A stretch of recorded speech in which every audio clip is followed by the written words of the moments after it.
Hello there, my name is Esteban Winsmore. I am known for dancing, and I also own the majority of the properties in Second Life. And you are listening to the Drax Files Radio Hour with Jo Yardley, which will soon be renamed the Esteban Winsmore Radio Hour with Esteban Winsmore. So get ready, buckle your seatbelts, because it's going to be a wild ride.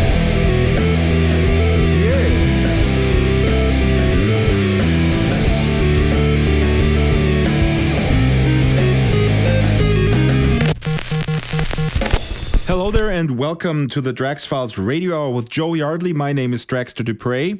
Jo and I are officially on summer break, still, between Season 1 and Season 2, resuming live-to-tape shows in September.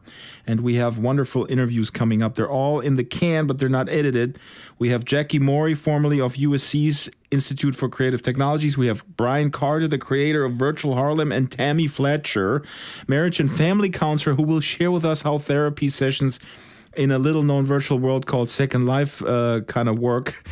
VR therapy, that's right. All that coming up in September. But as you heard in the station ID, we have a rerun today of an interview we played a few months ago with a very controversial figure, a man by the name of Esteban Winsmore. And by his own account, he owns much of Second Life, and therefore he claims to have the right to go into people's homes, into their businesses, claim their businesses even, and hang out at their group events sort of uninvited. Now, for some Second Lifers and outside folks, Esteban's antics are the most fun Second Life has to offer. For others, it's harassment masquerading as comedy. I'd say we run the tape and you be the judge. I will include a bit of the discussion that Jo and I had in the initial when the interview aired initially. And I hope we get some good discussions going on as well on our blog about the phenomenon of Esteban.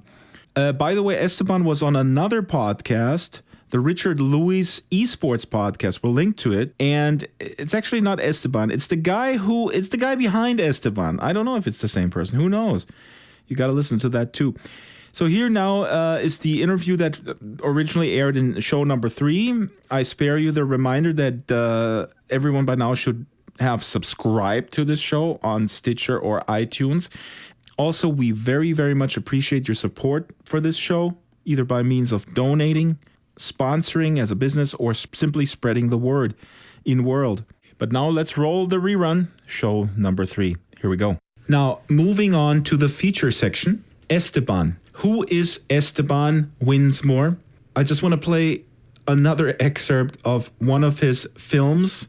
So I got to set this up real quick because we don't have any visuals. Here is Esteban, as he often does. He goes into a home and introduces himself, and then hilarity ensues. I am just hanging around. You're not invited. I mean no harm. You're not invited. Invited to what? Into this house. Get out. Ban him, Pure. Yes, yeah, right. You cannot. I am invincible. You are scared of me. That is why you want ban.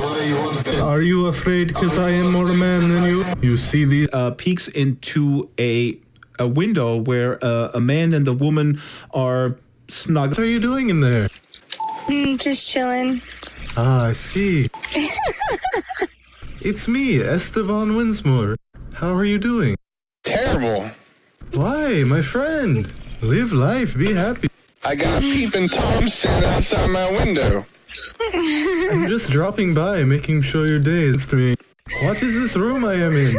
Ah, this is the kitchen. Good times. Oh, you still here? Is it okay if I move in? I don't care.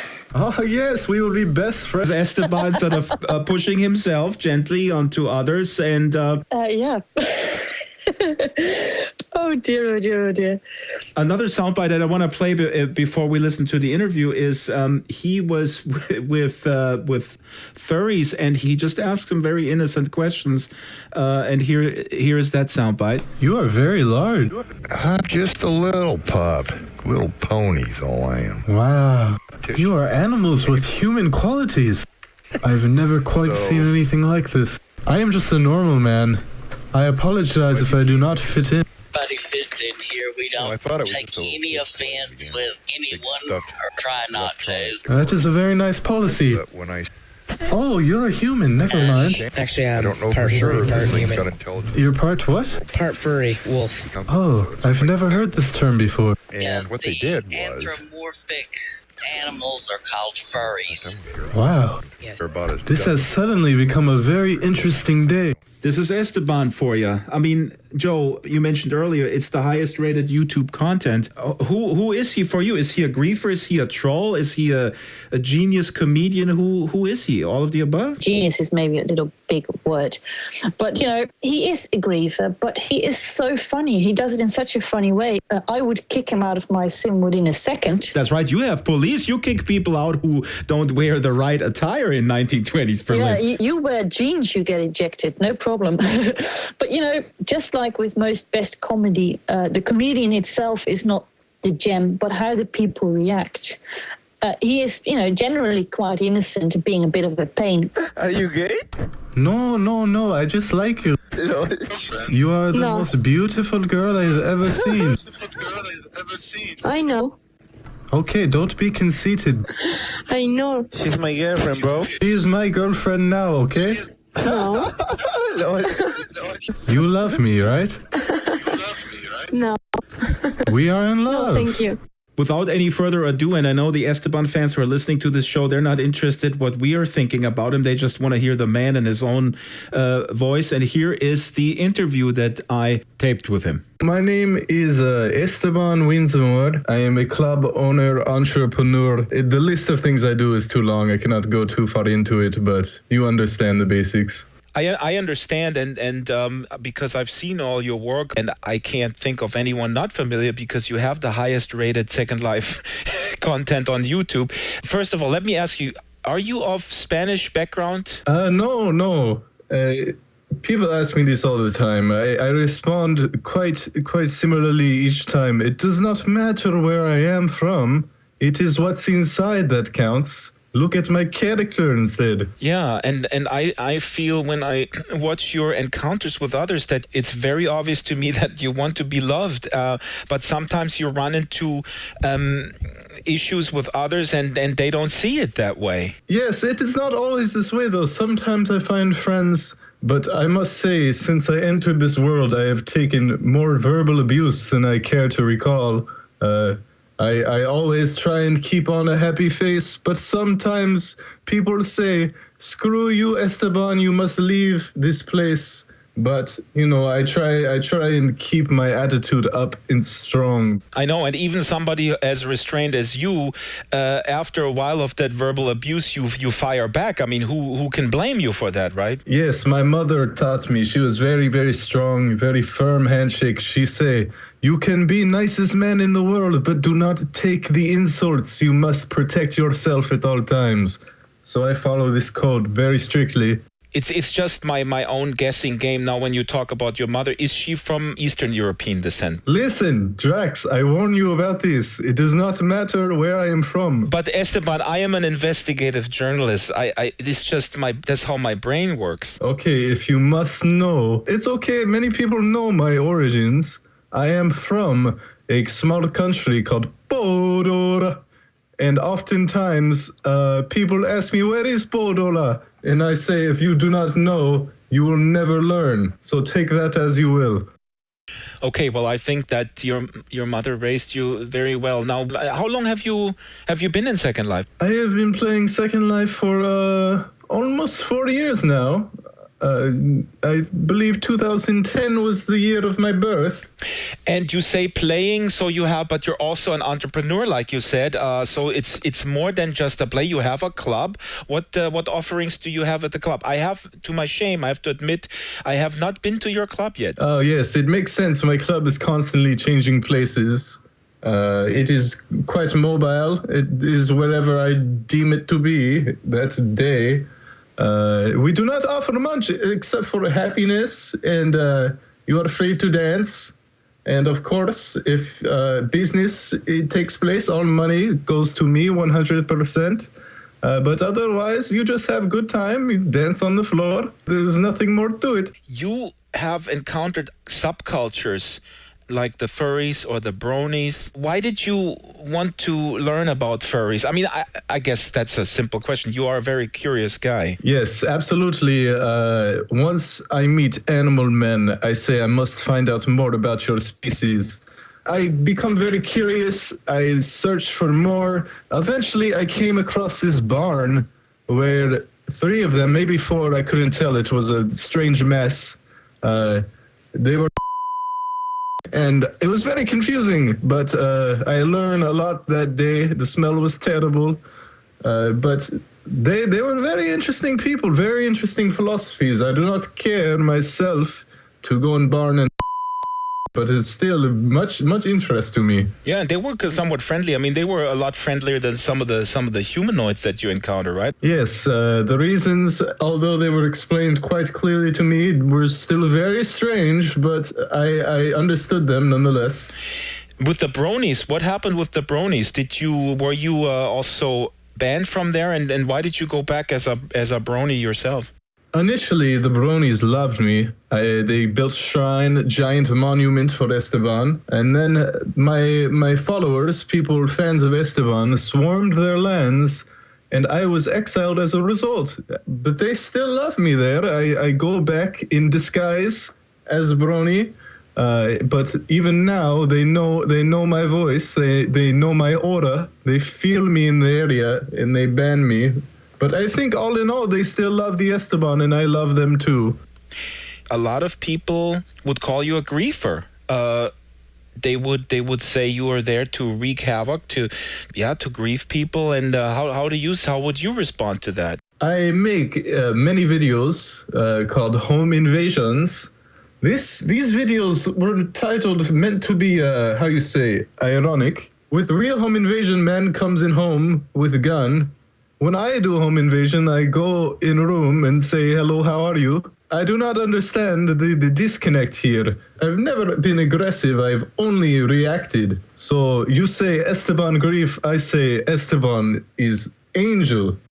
No. It's not me saying it. I'm just a reporter. How dare you, Drax? I'm just saying what maybe people may say, you know? Yes. I mean, if you go into a home, maybe these people or a couple wants to kind of snuggle up in front of the television and watch TV and you come in there and they kind of don't want you there, and it's nothing against you personally. First off, cuddling is always better when Esteban is in the picture, so I don't understand this. Third, I don't think I had a first point, but third, I always try my best to introduce myself.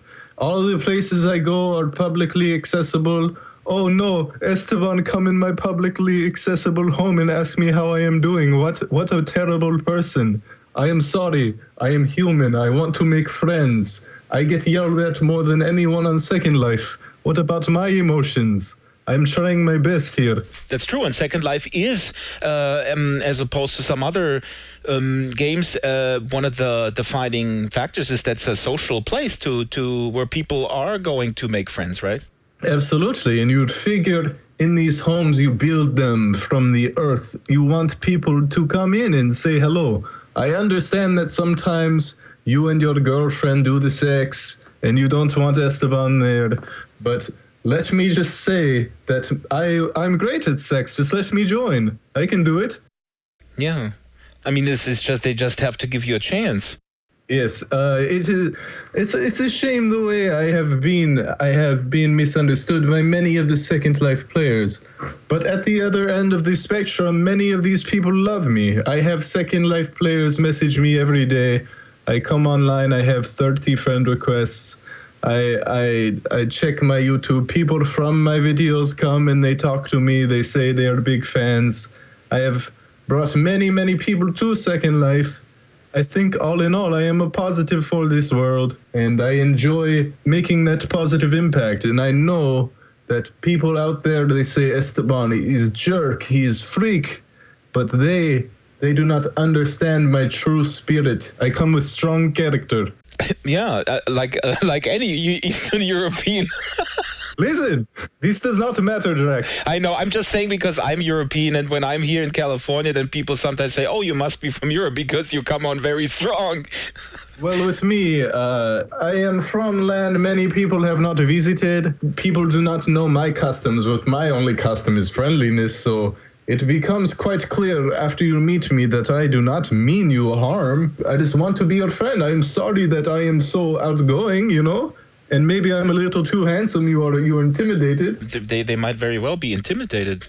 Yeah. Yes. Have you seen my biceps? It is crazy. Oh, yeah. I mean, you wear muscle shirts, I think, exclusively, or do you wear any jackets over? Usually not. Why would I wear a jacket? Then the world cannot see these guns. I totally understand. Really quickly to your earlier point about publicly accessible homes, I was just thinking of a more philosophical question. As the public sphere in the world kind of declines, you know, everything is sort of privatized.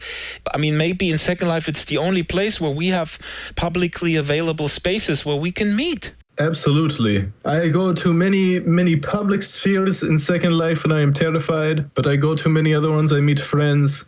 I meet people from around the world. When I go to a place and people scream at me, it makes me fear for the world.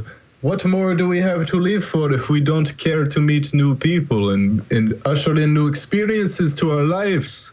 I do not understand these people, but at the same time, I forgive them for yelling at me because I too have been hurt in my life, so I understand.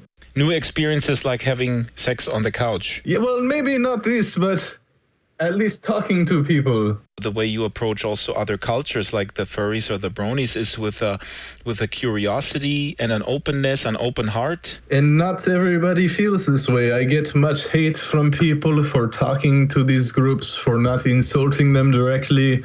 But still, I love people for who they are, regardless. You can dress up like wolf. It's your decision. That is Second Life. Also, what I observed with some of your videos, and we'll play excerpts on the show, a typical situation that one girl kind of later told you that she was fine with you, that she liked you, but her group, the clique that she was in, didn't like you and tried to get rid of you.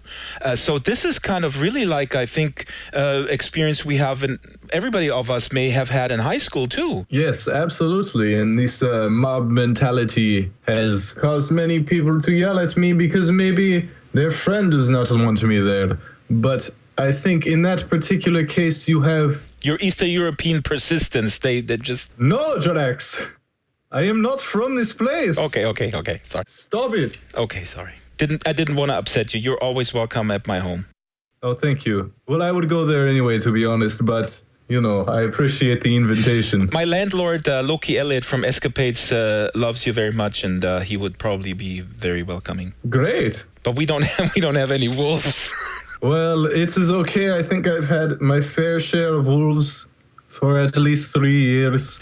How many videos do you put out? I mean, do you have a monthly, or is it just when it's a good story that comes to you? Well, I don't like putting videos out unless they share an experience that is unique to my other videos. However, you know, I am a very busy man. I run many clubs. I have many covert operations across the world. I am not always able to make these videos, but I swore never to make a video unless it was different from my last. I don't want to put out the how you say these, the shitty videos. I want to make honest experiences for the world because my life, I thrive on these experiences. But what's the is there an educational value to your videos? I think yes, I show both the beauty and the complications that come with these worlds that I inhabit. For the one, you can embrace Esteban and have this positive experience, or you can scream at Esteban when he asks, "How are you?" I expose the complications and the wonderful things about the virtual worlds. Yeah, and that's what we all can learn from.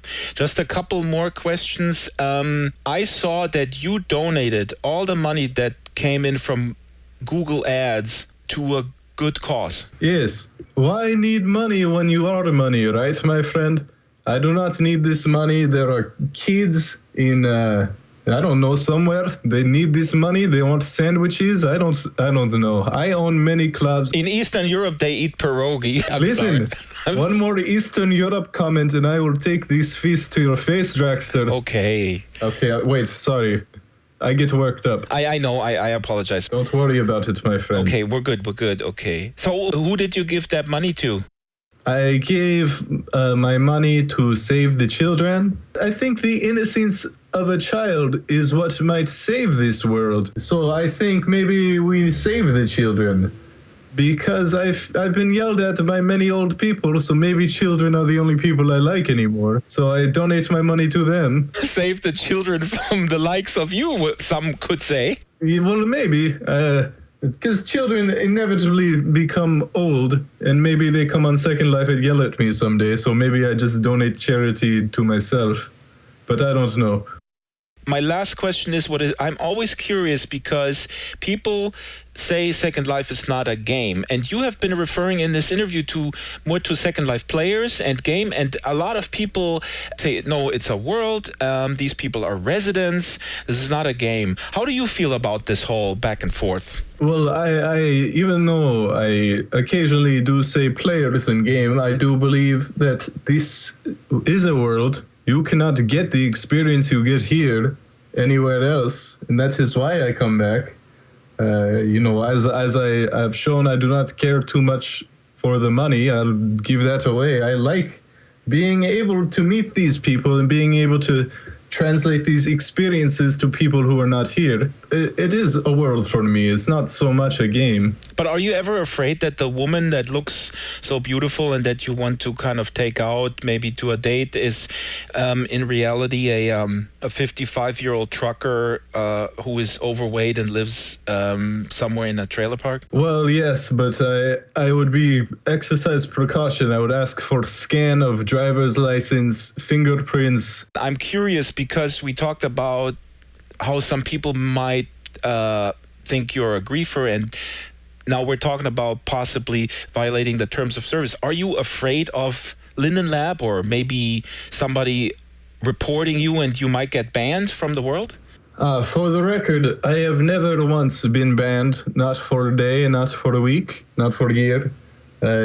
I believe I provide a great service to Second Life, and if the day were to come where I would be banned, it would not be my loss but the world's loss. So I do not live in fear of this. I hope that someday maybe Linden Labs say hello to me.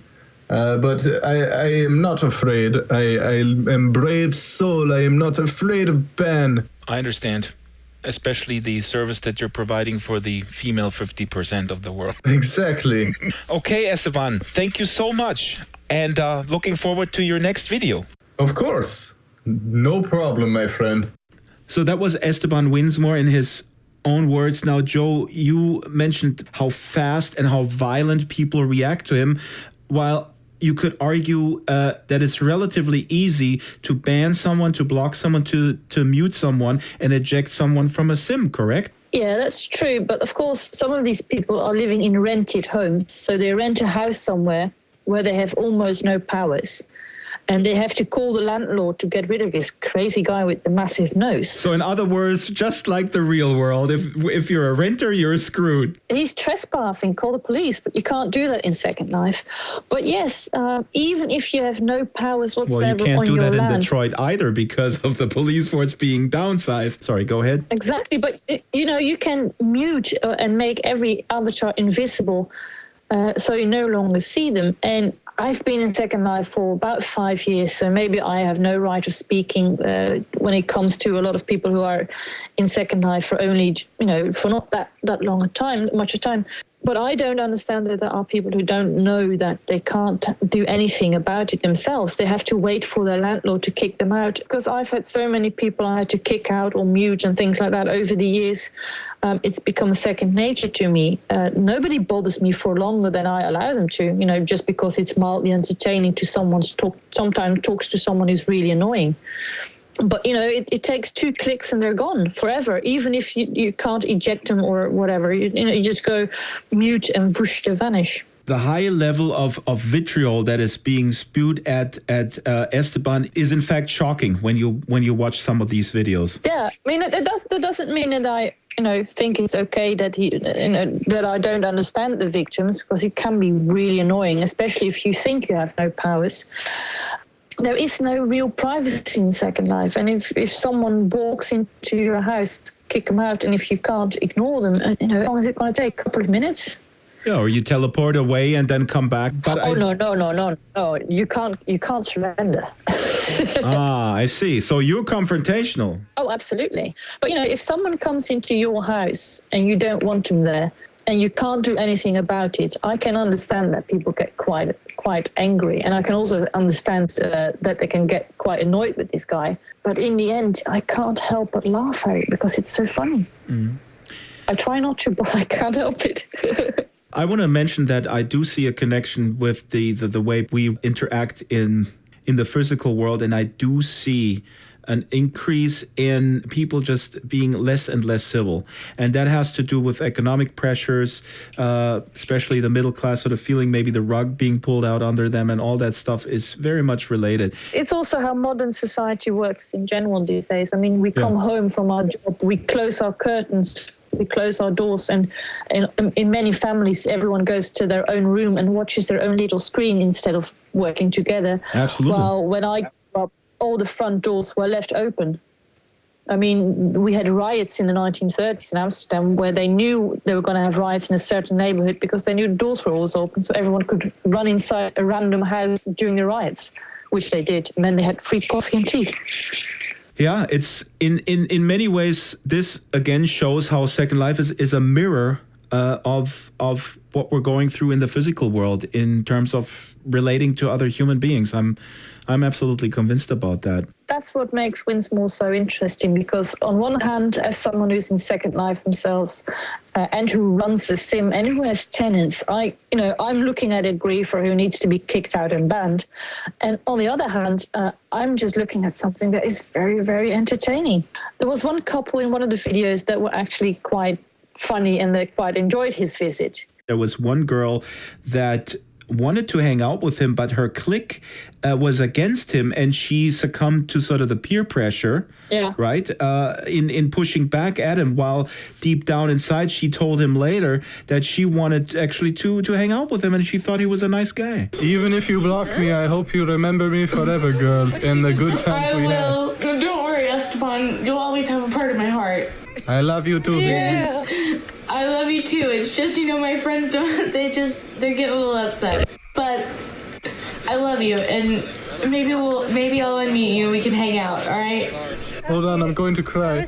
No, I'm going to cry too. I will wait till you leave. I don't want to talk to you right now. Goodbye, Esteban. Oh, no. I love you forever. Goodbye, my love. That is the best thing about his videos, that it's, he is not the interesting guy, sorry, Winsmore, but the people he meets, they are interesting. They're weird. They're funny. And the only thing that I have, problem is a big word, but another thing that we have with these videos is that it does show to the outside world how weird Second Life is. Because a lot of those people are a bit, extreme.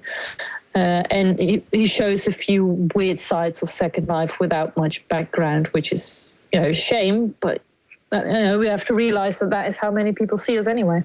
I understand what you're saying, and I'm sure that a lot of Linden Labbers are cringing whenever Esteban shows up in the news. But then again, I always tell people about the beautiful city that you live in.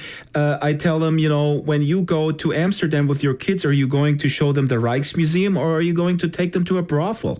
Do you have to choose? Depending how old your kids are, I suppose. Oh, yeah. All right, so that does it for the show.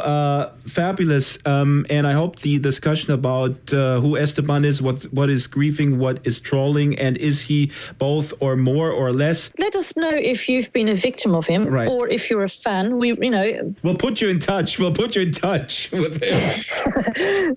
No, we want to hear from regular Second Life users what you think. Is he going too far, or do you think it's funny and we should be able to take a joke now and then? Well, should we be able to take a joke now and then? Is this humor? Are these just innocent jokes? That was our rerun of a portion of show number 3, and I would second Frau Yardley. Please chime in on that discussion. Is it good old-fashioned Borat-style fun, exposing hypocrisy and the simmering anger issues that everybody has in Second Life? Or is Esteban a troll, a bully, or even worse? I will also link to a video that just recently came out from a guy named Immortal HD, and he was at the SL Welcome areas, and he had some fun with just observing the madness that is the new user experience. I don't mean to compare him to Esteban, but there is some obvious similarity in the presentation of that video, in the fact that the laughs often simply stem from looking closely at what is happening in these public areas in Second Life from a newcomer perspective. All right, this is the show. More good, awesome interview reruns coming for August, and then Frau Jo will be back with news. Sorry, we're missing so much that is going on in the metaverse right now, but we are insanely busy in our day jobs.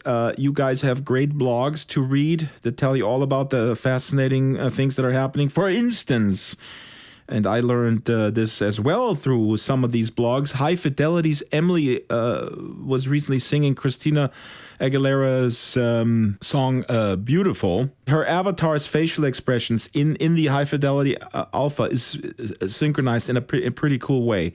It gives you a glimpse of the future, of that sort of missing link of, expression in a virtual world. Of course, you would have missed also, if you hadn't read in Pay or others, Firestorm developers have figured out how to make mirrors work in Second Life. This is pretty darn awesome. But also Marianne McCann reminds us that back in 2007, that same code was floating around. And like so many other avenues of Second Life were not really explored back then. One other avenue, by the way, is the avatar puppeteering that was spearheaded by Jeffrey Ventrilla back then. We'll have him on the show as well. He's already scheduled. Super fascinating history of SL and also a look into the future. So I'll leave you with 3 more little nuggets of info. Go to magicleap.com. This might be the most insane advancement in augmented reality, if in fact this works as shown on their website. Also, if you have kids, or if you still sort of are a 12-year-old at heart like myself, check out the Kickstarter from Tiny Tesla. I shall say no more. This is simple, it's elegant, it's a must-have. And lastly, as you may know, the Oculus Dev Kit 2 is not yet compatible with the Second Life Oculus viewer. Some code needs to be rewritten, as I understand it, but our friend David Rowe is working on an implementation. No word yet from Linden Lab, but I'm positive that they're doing the same, getting this going. We will confirm with them for next week, hopefully. And that's it.